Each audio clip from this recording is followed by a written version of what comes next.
Cette histoire s'est déroulée dans une petite ville au Bangladesh et a été vécue par mon oncle qui avait 20 ans à l'époque. Mon oncle et 4 de mes cousins sont partis pêcher. Et quand ils ont enfin décidé d'arrêter et de rentrer au village, il commençait déjà à faire nuit. Comme il y a très peu d'éclairage public dans les zones rurales du Bangladesh, et que le chemin du retour durait plusieurs heures, ils ont décidé de camper pour la nuit et de se mettre en route au petit matin. Ils se sont organisés de façon telle à ce que 2 personnes du groupe restent réveillées pendant 3 heures chacune, puis ce serait au tour du groupe suivant, pour surveiller les poissons et leurs équipements, ainsi que pour leur propre sécurité. Mon oncle était le premier du groupe à aller dormir, donc après 3 heures, lui et un de mes cousins se sont réveillés pour monter la garde, pendant que les autres dormaient. Le cousin qui devait rester avec mon oncle se sentait épuisé et piqué du nez. Mon oncle lui a alors dit d'aller dormir et qu'il monterait la garde seul. Alors que le temps passait, mon oncle a soudainement entendu un bruit venant de la verdure environnante. Supposant que c'était un animal sauvage attiré par l'odeur des poissons, il s'est dirigé vers le bruit avec un bâton. En remuant un peu les buissons, le son s'est arrêté. Il a fait demi-tour, mais le bruit a tout de suite repris. Curieux de savoir ce que c'était et d'où ça venait, mon oncle a traversé les buissons et s'est retrouvé dans une petite clairière avec un arbre très grand. En l'examinant, il s'est rendu compte qu'il y avait une silhouette de femme assise au sommet. Elle avait de longs cheveux sombres qui cascadaient jusqu'en bas de l'arbre. Sa peau était pâle et sa silhouette frêle. Mon oncle, qui était vif d'esprit, a tout de suite attrapé les cheveux de la femme, parce qu'il avait compris que ce n'était pas un humain, mais un djinn. Les djinns sont des fantômes ou des démons communément vus au Bangladesh rural. Et mon oncle savait que s'il n'avait pas agi vite, lui et mes cousins n'auraient pas survécu à la nuit. Les cheveux d'un djinn sont son point faible, et si une personne peut les attraper et les tenir, le djinn devient sans défense et ne peut plus faire de mal. La femme a immédiatement crié quand mon oncle lui a saisi les cheveux, et elle a commencé à se débattre. Mais mon oncle a bien serré les poings et a tenu bon, parce qu'il savait que s'il lâchait, il le regretterait. Le djinn l'a supplié, lui disant qu'elle le rendrait riche et puissant s'il lâchait ses cheveux. Mais mon oncle s'est accroché de toutes ses forces.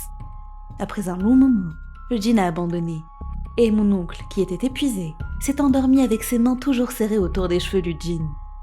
Quand il s'est réveillé le matin, tous mes cousins étaient autour de lui, confus. Il leur a demandé ce qu'il faisait là et pourquoi il l'entourait, et ils ont pointé sa main. Il a baissé les yeux et a vu un corbeau mort dans sa main, d'un noir d'encre, comme les cheveux du djinn qu'il a tenu toute la nuit.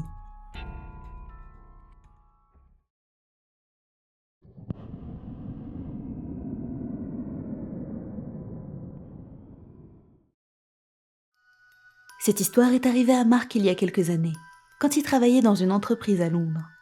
Il y était manager, et l'entreprise avait pour but d'aider les gens à développer des compétences et à trouver du travail. Une femme est venue dans leurs locaux, et la réceptionniste lui a fait remplir les documents nécessaires pour démarrer ou s'enregistrer. Une partie de l'enregistrement consistait en une évaluation initiale sur ordinateur, pour que l'entreprise ait une vue sur ses points forts et ses faiblesses. La femme était assise à un des ordinateurs, fixant son écran vide pendant un long moment, et il commençait à se faire tard. Puisque le bureau allait bientôt fermer, la réceptionniste a demandé à la femme s'il lui était possible de revenir un autre jour pour finir son évaluation. La femme n'a pas répondu et a continué à fixer l'écran vide. La réceptionniste est alors allée voir Mark et lui a demandé s'il pouvait parler à la femme pour l'informer que les bureaux allaient fermer. Mark y est allé pour lui demander si tout allait bien et qu'elle devrait bientôt quitter les lieux. La femme lui a répondu s'il pouvait discuter en privé, et Mark l'a emmené dans son bureau. La femme s'est alors ouverte à lui racontant que son mari était récemment décédé, et qu'il lui rendait souvent visite, surtout la nuit. Mark a trouvé tout cela très étrange, et se contentait de hocher la tête en l'écoutant, parce qu'il voulait finir sa journée de travail et se reposer. C'est là que la femme a dit quelque chose qui l'a brutalement ramené sur terre. Elle a dit que son mari était dans le bureau avec eux en ce moment même. Mark a remarqué qu'elle regardait par-dessus son épaule. Il a instantanément senti la pièce se rafraîchir. Il pouvait sentir la transpiration se former sur son front, et sa main tremblait. Il n'avait jamais été aussi terrifié de sa vie. Il a rapidement écrit à la réceptionniste, en lui demandant de venir immédiatement, pour dire qu'il avait une urgence et qu'il avait besoin de partir. La réceptionniste s'est exécutée, et il est entré pour lui dire qu'il devait répondre à un appel extrêmement urgent. La femme a répondu qu'elle était heureuse de patienter jusqu'à son retour. Mark lui a répondu que les bureaux étaient maintenant fermés, et qu'il fallait qu'elle s'en aille pour que les agents d'entretien puissent faire leur travail. Elle a enfin quitté les lieux, emportant la froideur glaciale avec elle.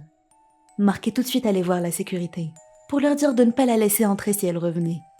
Mais heureusement, elle ne s'est pas représentée, et personne ne l'a revue.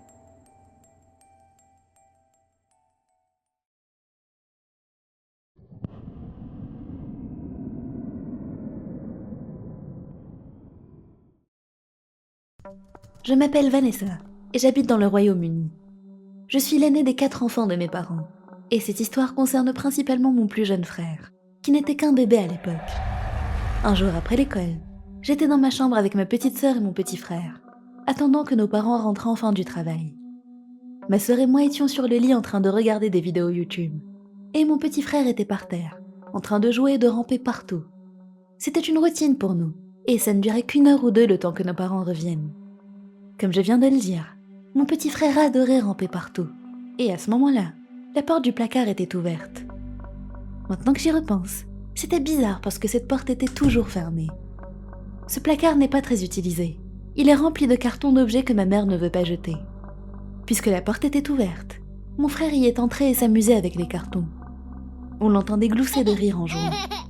Ma petite sœur et moi avons dû être distraites par nos vidéos, parce que quand je suis allée jeter un œil à mon frère, la porte du placard était fermée. J'ai trouvé ça bizarre parce que la porte ne pouvait pas se fermer de l'intérieur. Mais j'entendais toujours les cartons bouger, donc je me suis dit qu'il avait dû trouver un moyen de s'enfermer. J'ai rouvert la porte du placard pour le sortir de là, et continué de le surveiller. Il est sorti et a recommencé à jouer comme si de rien n'était. J'ai tout de même fermé la porte derrière lui pour qu'il ne s'enferme pas une deuxième fois. Je suis retournée regarder des vidéos avec ma sœur, et après un moment, nous avons de nouveau entendu les cartons bouger. Ma sœur et moi nous sommes regardés avec incompréhension.